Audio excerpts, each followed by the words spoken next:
दोस्तों, मेरा नाम लक्ष्मण कुमार वर्मा। बच्चे स्वागत करता हूँ आपका हमारे चैनल वर्मा अकेडमी में। बच्चों, आज की वीडियो इंपॉर्टेंट है। चाहे बच्चे 10वीं का भी देख रहा हो, चाहे 12वीं का भी देख रहा हो, बच्चे एक बात समझ लेना, बहुत इंपॉर्टेंट है, बताने वाला हूँ इस वीडियो में। देखो, आप बोलते हो सर इंपॉर्टेंट क्वेश्चन पढ़ना है मुझे। बच्चे, इंपॉर्टेंट क्वेश्चन कैसे पता करें, कौन सा क्वेश्चन इंपॉर्टेंट है, कौन सा क्वेश्चन नहीं है, कहाँ से मिलेगा मुझे इंपॉर्टेंट क्वेश्चन, इस वीडियो में बताने वाला हूँ। एंड बच्चे क्लास 12 क्लास 10th के लिए मैथमेटिक्स आज बताऊँगा बच्चे आपको। ठीक है, तो वीडियो पूरा देख लेना, समझ जाओगे। एंड बच्चे, आपको सैम्पल पेपर सॉल्व करने हैं। पूरा ट्राई करूँगा कि पूरा का पेपर सैम्पल पेपर सॉल्व कराऊँ। देखो बच्चे, चाहे आप 10वीं के हो, चाहे आप 12वीं के हो, सब्जेक्ट कोई सा भी है वो मैटर नहीं करता। मैटर क्या करता है कि आप कितना प्रैक्टिस करते हो। ऑन डिमांड का एग्जाम देते हो बच्चे, तो सिलेबस 100% आ रहा होता है, लेकिन हार्डवर्क नहीं करना है। 100% सिलेबस नहीं करना है, तो क्या करना है? तो बच्चे, previous year question paper solve करने हैं। 4 से 5 क्वेश्चन पेपर सॉल्व करेंगे, प्रॉब्लम हमारी सॉल्व हो जाएगी, सारे कॉन्सेप्ट क्लियर हो जाएंगे, सारे डाउट्स क्लियर हो जाएंगे, एंड बच्चे हम आसानी से पास हो सकते हैं। लेट बिल्कुल नहीं करूंगा। देखो, आज बताने वाला हूँ, सिर्फ यही पढ़ना है, ठीक है ना। जो आपको बता रहा हूँ ना, आप इस 4-5 पेपर सॉल्व कर लेना, आपकी प्रॉब्लम सॉल्व हो जाएगी।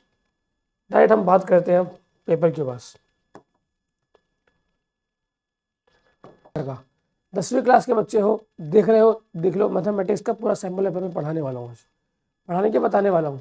तो वो 3 घंटे का पेपर आता है, आपका पता है। कुछ यहाँ पे आपको सेम सैम्पल पेपर है जो आपके एग्जाम में आता है, ठीक है ना। Simple simple easy easy question है। देखो, पहला क्वेश्चन क्या दिया भाई? A rational number is equivalent to the rational number. अब -5/9 है, किसके बराबर होता है? क्या 5/9 के बराबर है? नहीं भाई। -10/9 नहीं। ये सी के बराबर होगा, 2 से डिवाइड करके दिखाओ, हो जाएगा। तो बहुत इजी क्वेश्चन होते हैं। बोला 2.07% किसके बराबर है, कैसे लिखते हैं उसको, तो तुमको पता है भाई, है ना। 2.07% कैसे लिखते हैं उसको, तुमको पता है क्या आंसर होगा, सी आंसर हो जाएगा। ठीक है, अभी और देखिए क्या। आप बोला कि 2000 एट द रेट ऑफ 2000 रुपए at the rate of 8.5% annual simple interest yield. मतलब बोला कि इसने कि 510 रुपया इंटरेस्ट बनने में, अगर 2000 रुपये तुमने किसी को दिया 8.5% के एनुअल रेट पर, तो 510 रुपया इंटरेस्ट कितने साल बाद बनेगा। तो देखो भाई, सिंपल सा कैलकुलेशन है। वैसे तो मुंह से कर सकते हैं आप अपने, इसको इसके लिए पेन की जरूरत भी नहीं है, ठीक है ना। इसमें क्या करना होगा भाई? इसमें करना होगा कि अगर 2000 रुपये है, 2000 का सबसे पहले 8.5% कितना होगा? ये हो जाएगा 170 रुपये। ठीक है, करके दिखाएं आपको। 2000 रुपये, इसका हो जाएगा कितना? 8.5%। 8.5% निकाल दिया मैंने इसका। ठीक है, ये कितना हो जाएगा? 8.5 गुने 2 17, 170 रुपीज। अब ये हो गया 1 साल का। अब इसने बोला कि 510 कितने में होगा, तो 510 से इसको डिवाइड कर दो, 3 साल लगेंगे इसको। तो 3 साल दिया है क्या, तो ऐसे कैलकुलेट कर सकते हैं। ये थे 1 मार्क्स वाले। अब बच्चे, आपको ना पता होना चाहिए कि 1 मार्क्स वाले क्वेश्चन कितने आते हैं और 2 मार्क्स वाले क्वेश्चन कितने आते हैं, ठीक है ना। अब बोलता है अगला क्वेश्चन भाई कि एक शॉपकीपर है, अपने his goods 10% more than his there cost of price and out discount of 10%, his loss and gain. बोला है कि एक शॉपकीपर है, उसने क्या किया कि भाई वो सामान लेके आया, 10% एक्स्ट्रा रेट लगाकर बेच रहा है उसको, लेकिन जब वो बेचने गया तो डिस्काउंट दे दी 10% का। तो क्या लॉस और गेन हुआ उसको? तो नहीं हुआ भाई, माइनस हो जाएगा, 0 हो जाएगा, ठीक है ना। अब बोलता है ठीक है, ये तो कर लिया हमने। देखो, 5वां क्वेश्चन है, x minus 1/x is equal to 5। बोला है कि x³ माइनस 1/x³ का वैल्यू बताओ। बहुत ईजी है बच्चे, आप खुद से देखो यार। 4-5 क्वेश्चन मैं बताऊंगा, 4-5 क्वेश्चन आप खुद से ट्राई करेंगे। जब आप खुद से कोशिश करेंगे ना, तो क्या होगा, कॉन्फिडेंस बिल्डअप होगा। ठीक है, खुद से ट्राई करो, नहीं आता कमेंट में पूछो, नेक्स्ट वीडियो में बता जाएगा आपको, या फिर पर्सनली पूछ लो, सर ये क्वेश्चन नहीं आया था मुझे, आप बता दो, कोई दिक्कत नहीं है। ठीक है, आगे देखते हैं। अब आगे क्वेश्चन क्या आता है? छठा क्वेश्चन आता है cos A. Cos A is equal to 1/√3 दिया हुआ है। ठीक है, चलो बच्चे, इसको ना कैसे सॉल्व करते हैं बताता हूँ मैं आपको। ठीक है, जब भी हम कॉस टेन ये सब पढ़ते हैं, ट्रिग्नोमेट्री पढ़ते हैं, तो एक ट्राइंगल बनाओ और सॉल्व करो सिंपली। ठीक है, बाकी फॉर्मूला भी लगा सकते हो आप। तो बोला ए, ठीक है ना, कॉस ए। अब कॉस ए का मतलब क्या होता है, ठीक है ना, तो ये बोलो बेस है, ये हमारा लेंथ है और ये क्या है, हाइट है। फिर ये होता है ना, तो अगर ये बेस है तो कॉस करना है मुझे, तो बी अपॉन में एच हो जाएगा। ठीक है ना, तो बी अपॉन में एच मतलब कि यहाँ दिया हुआ है 1 अपॉन में √3। तो बेसिकली ये √3 है, ये 1 है, तो ये आ जाएगा। तो पाइथागोरस थ्योरम लगा दो। थोड़ा मैं इसको इरेज करता हूँ, थोड़ा मैं इसको इरेज करता हूँ, अभी आपको ज़्यादा समझ में आएगा। तो मतलब ये आ गया, ये बच्चे आ गए 1, ये आ गया √3। तो पाइथागोरस थ्योरम लगाएंगे तो आ जाएगा ये 2। ठीक, और ये क्या था, ये था ये। तो बच्चे यहाँ से tan क्या आएगा, सॉरी साइन क्या आएगा, साइन ए। ये आ जाएगा भाई 2 अपॉन में √3। और tan निकालने के लिए cos ए से डिवाइड करूंगा मैं, तो tan ए आ जाएगा। ठीक, तो ये cos ए कितना है, 1 अपॉन में √3, इससे कट जाएगा, तो 2 आंसर आ जाएगा। अब देखो 2 ऑप्शन में है क्या, हाँ भाई ये दिया हुआ है, ये 2 हमारा आंसर हो जाएगा। तो ऐसे कैलकुलेट करते हैं, मतलब ट्राइंगल बनाओगे तो आसानी से सॉल्व कर पाओगे। आगे पढ़ लेते हैं। मैं बेसिकली बताना चाहता हूँ, देखो बच्चे, अब बोलोगे सर आपने इंपॉर्टेंट क्वेश्चन तो बताया है नहीं। बच्चे यही इंपॉर्टेंट क्वेश्चन है, इसी प्रकार के क्वेश्चन एग्जाम में पूछ जाते हैं, इसी प्रकार के क्वेश्चन एग्जाम में पूछे जाते हैं, आपको सॉल्व करवाने दिया जाएगा। बहुत इजी क्वेश्चन है, ठीक है ना, बहुत सारी इजी क्वेश्चन है। हाँ, टोटल कितने क्वेश्चन होते हैं, देखो 1 नंबर वाले क्वेश्चन होंगे आपके। देखो ऐसा क्वेश्चन, ये देखो ये बहुत इजी है। देखो ये क्वेश्चन, ये ऊपर वाला तो आसान है। मीडियन डेटा दिया हुआ है, इसका मीडियन फाइंड करना है। क्या करोगे भाई, आसानी से कर सकते हो। पहले बढ़ते क्रम में अरेंज कर लो, फिर जितने भी नंबर है ऐड करके डिवाइड कर दो, ठीक है, हो जाएगा। अब बोला कि इसका बताओ कि पैरेललोग्राम है, तो पैरेललोग्राम है, सॉरी पैरेललोग्राम नहीं बच्चे, ये दोनों समांतर है लाइनें। बहुत इजी है यार। अगर 2 लाइनें किसी भी ट्राइंगल के अंदर, अब एक थ्योरम है, किसी भी ट्राइंगल के अंदर अगर दोनों लाइनें समांतर होती हैं तो AD अपॉन में BD is equal to AE upon में EC होता है। ठीक है, ये आपने पढ़ा है, आपके बुक में दिया हुआ है।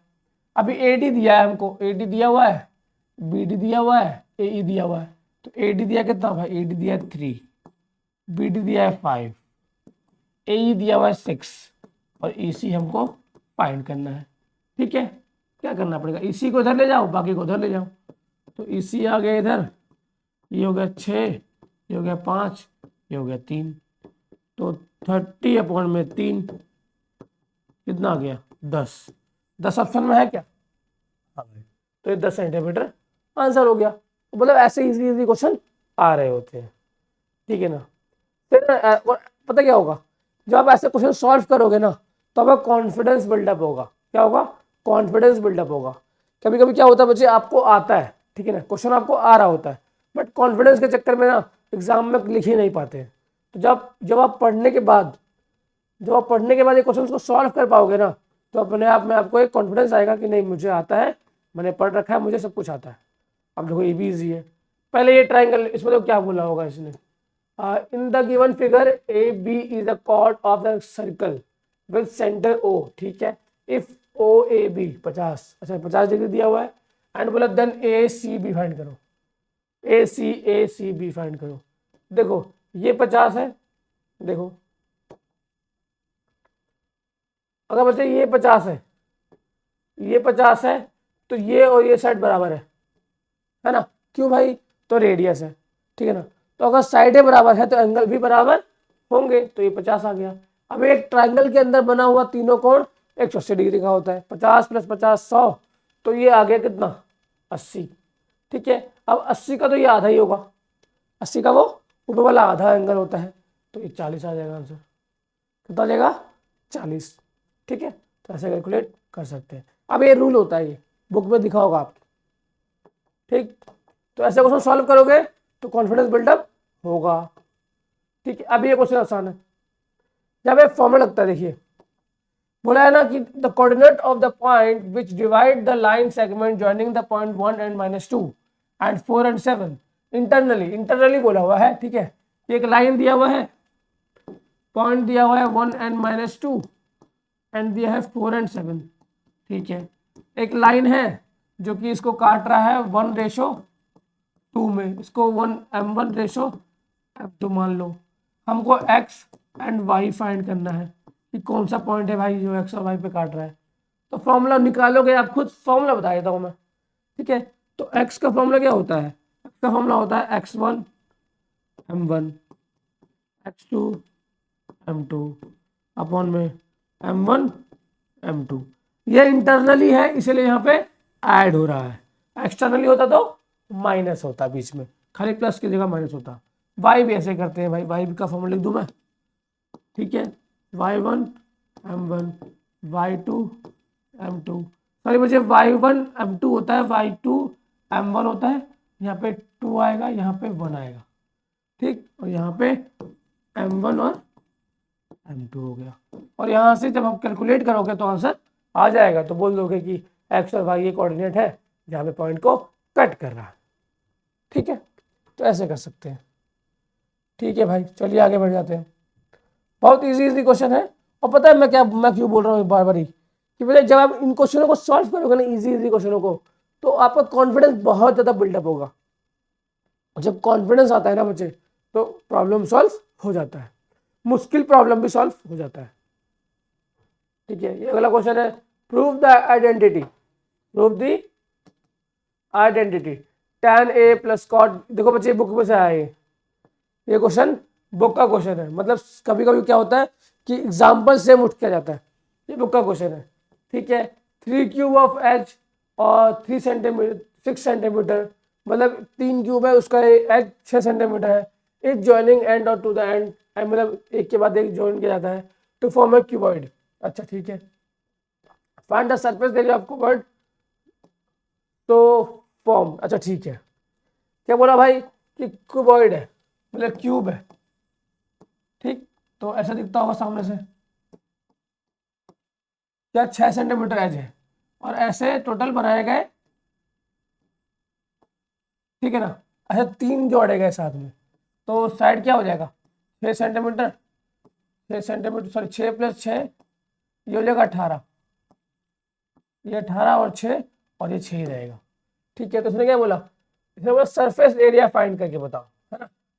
Form of word find the surface area. तो देखो भाई, पहले 6a², ठीक, फिर 6a², फिर 6a², लेकिन यहाँ पे एक और ये छुप गया होगा, 2 छुप गए होंगे, तो -2a²। ठीक, तो 6a + 6a + 6a 18a² -2a² 16a² का सरफेस एरिया आ जाएगा। ठीक है ना, अभी ए फाइंड कर लेते हैं, तो 16 × 6 × 6, यहाँ इसको मल्टीप्लाई करो, आंसर आ जाएगा। तो ऐसे कैलकुलेट करोगे आंसर आपको मिलता जाएगा। ठीक है, एंड मुझे एक एडवाइस और देना चाहूँगा भाई, देखो जब भी आप क्वेश्चन सॉल्व करोगे ना, ट्राई करना, अगर नहीं भी आ रहा, क्वेश्चन नहीं आ रहा, कोई दिक्कत नहीं है, पहले जो आते हैं वो तो कर लो, जो नहीं आता ऐसा नहीं कि मतलब छोड़ देना है, करके फिर भी आना है कि लेट अस रिमेंबर दैट। ठीक है, क्वेश्चन नहीं उतार दो दोबारा, लेकिन छोड़ के नहीं आना है, क्योंकि बच्चे आप छोड़ के आएंगे इसका मतलब आपको 0 तो मिलने ही वाला है। लेकिन अगर हमने आपने कुछ ना कुछ लिख दिया तो पक्का कुछ ना कुछ तरीका है कि आपको कुछ ना कुछ तो उसके अंदर मिल ही जाएगा, काम आपका हो ही जाएगा। तो ये पूरी कहानी है। एंड बच्चे टोटल 21 ये क्वेश्चन है बच्चे। ठीक है, मैं आपको एक एक क्वेश्चन दिखा देता हूँ। टोटल है बच्चे देयर आर 36 क्वेश्चंस। ठीक है, देयर आर 36 क्वेश्चंस। मैं आपको क्या करता हूं,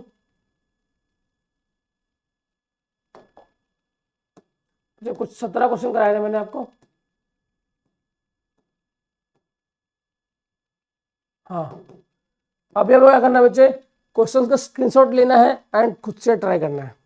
ठीक है। So that the cyclic parallelogram is a rectangle, बोला कि साइक्लिक पैरेललोग्राम है क्या वो रेक्टेंगल होता है, शो करना है साइक्लिक पैरेललोग्राम कैसा होता है भाई। ठीक है, पहले पैरेललोग्राम बनाना आना चाहिए आपको, अब बेसिक चीजें आ रही तो अब बताओ कि ये रेक्टेंगल होता है, मतलब रेक्टेंगल में 4 भुजाएं होती है, इसको बताना है, प्रूव करना है, कर पाओगे, कोई दिक्कत नहीं है, बुक का चीज़ है, बुक में की बातें हैं। उसको फैक्टर करना है, आसान है, कर सकते हैं। इफ 110 इज रिड्यूस टू 88, 110 को 88 में रिड्यूस किया जाता है, फाइंड द रिडक्शन परसेंटेज, कितना, मतलब 110 को घटाकर 88 कर दिया गया तो कितना घटाया गया, कितना परसेंटेज, तो 110 का पहले तो फाइंड कर लो कि 1% कितना होता है। ठीक है, फिर उसको 88 पे ले आओ, फिर माइनस करके घटा दो, आसान क्वेश्चन है, बहुत ईजी है, कर सकते हैं आप। ठीक है, साइड ऑफ ट्राइंगल है 28, 36 and 48, find the length of the line segment into which the smallest side is divided by the bisector of angle opposite to it. अच्छा ठीक है, क्या बोला है कि ट्राइंगल दिया हुआ है, find the length of line segment, तो लाइन सेगमेंट का वो लेंथ फाइंड करो विच स्मॉलेस्ट साइड को वो डिवाइड करता है बाइसेक्टर एंगल के अपोजिट पर, मतलब जो साइड है वो अपोजिट साइड पर डिवाइड करता है, तो उसका डिस्टेंस फाइंड करना है, तो आसानी से आप कर सकते हैं। और नहीं करेंगे बच्चे तो मैं बैठा हुआ हूँ यहाँ पे, कोई दिक्कत नहीं, आपको सॉल्व कराऊंगा, लेकिन बच्चे आपका ये प्रॉब्लम खत्म होना चाहिए। एंड ठीक है, तो आप क्या करेंगे, स्क्रीनशॉट ले लो आप, सारे जितने भी क्वेश्चन है और सारे के सारे इंपॉर्टेंट है। आपको लग रहा होगा सर क्या सारा क्वेश्चन यही उठ के आएगा, नहीं, सारा क्वेश्चन उठ के नहीं आएगा, लेकिन भाई क्या होगा कि ये क्वेश्चंस बस थोड़ा बहुत चेंज करके आ सकता है, कॉन्सेप्ट ये रहेगा लेकिन कुछ ना कुछ चेंज कर दिया जाएगा। ठीक है, तो आप ट्राई कर लेना। ठीक है, यहाँ पे क्या बनाना है, आपको एक डायग्राम बनाना है, मतलब क्या कहते हैं उसको, बार चार्ट, कौन सा बनाना है, हिस्टोग्राम बनाना है, आपको बना सकते हैं, बहुत ईजी है।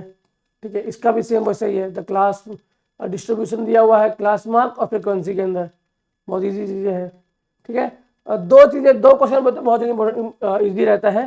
पहला कि जब आपको बार चार्ट बनाना हो या फिर कोई चार्ट बनाना दिया हो जिसके अंदर स्टैटिस्टिक आता है, दूसरा हमारा होता है भाई प्रोबेबिलिटी, ये दोनों तो बहुत ईजी होता है, आप बस आधा आधा घंटा पढ़ लो, आपका प्रॉब्लम सॉल्व हो जाता है। मतलब अगर आपने थोड़ा बेसिक भी पढ़ाई कर लिया ना, मीन मीडियन मोड, मीन कैसे निकालते हैं, मोड कैसे निकालते हैं, मीडियन कैसे निकालते हैं, ठीक है ना, फिर बार चार्ट कैसे बनाते हैं, अगर ये आपको डेटा कैसे एनालाइज करते हैं, ये सब भी आ गया तो आपको पासिंग मार्क्स तो मैथ में वैसे ही मिल जाता है, बाकी 1 मार्क्स वाले तो कितने ईजी होते हैं। ठीक है, तो बच्चे ये क्वेश्चंस हैं। ठीक है, आप देख लो, एंड आई होप आपको समझ में भी आ रहा होगा। एंड इस ये वीडियो में बच्चे मैंने आपको मैक्सिमम वीडियो सॉल्व करके नहीं दिखाया, लेकिन मैं चाहता हूँ बच्चे आप खुद से सॉल्व करो, एंड ऐसे 4-5 हर सब्जेक्ट के लिए, चाहे फिजिक्स हो, केमिस्ट्री हो, बच्चे 12th में है तो, 10th में है तो साइंस, SST, मैथ या फिर सब्जेक्ट कोई सा भी हो, बच्चे हर सब्जेक्ट का आप 3 से 4 आप क्या करो, सॉल्व करके देखो, 3 से 4 सिमुलर पर सॉल्व करके देखोगे, आपकी प्रॉब्लम सॉल्व हो जाएगी, क्योंकि पूरा सिलेबस दिया है इसमें पूरा सिलेबस कवर कर रखा है, और वही क्वेश्चन है जो कि इंपॉर्टेंट है, इसी प्रकार के क्वेश्चन एग्जाम में आते हैं, तो आप इस प्रकार के क्वेश्चन कर लोगे तो बच्चे आसानी से सॉल्व कर सकते हो, क्योंकि मुझे पता रहेगा कि हाँ भाई इसी प्रकार का क्वेश्चन आएगा और मैंने प्रैक्टिस कर रखा है, तो आसानी से सॉल्व भी कर पाऊंगा। ऐसा होता है बच्चे, तो आई होप आपको समझ में आया होगा, और नहीं आया भाई तो भाई कुछ नहीं कर सकता मैं, लेकिन एक हेल्प कर सकता हूँ बच्चे, आप मुझे कॉल कर लो, एंड ऑन डिमांड में भी एडमिशन नहीं लिया है तो डिस्क्रिप्शन बॉक्स में नंबर अवेलेबल है, कॉल कर लेना, व्हाट्सअप कर लेना, मैसेज कर लेना, एंड मुझे आपको सैम्पल पेपर भी चाहिए तब भी आपको भेज दूंगा, कोई दिक्कत नहीं, आपको नहीं मिल रहा ऑनलाइन मैं भेज दूंगा। ठीक है, व्हाट्सअप कर लेना, लेकिन ठीक है बच्चे, बाकी बच्चे वीडियो में इतना ही था, एंड आई होप आपको वीडियो समझ में आया होगा और पसंद आया होगा, एंड पसंद आया तो बच्चे वीडियो को लाइक कर दो, चैनल को सब्सक्राइब कर दो, मिलता हूँ नेक्स्ट वीडियो में, तब तक के लिए बच्चे जय हिंद बच्चे।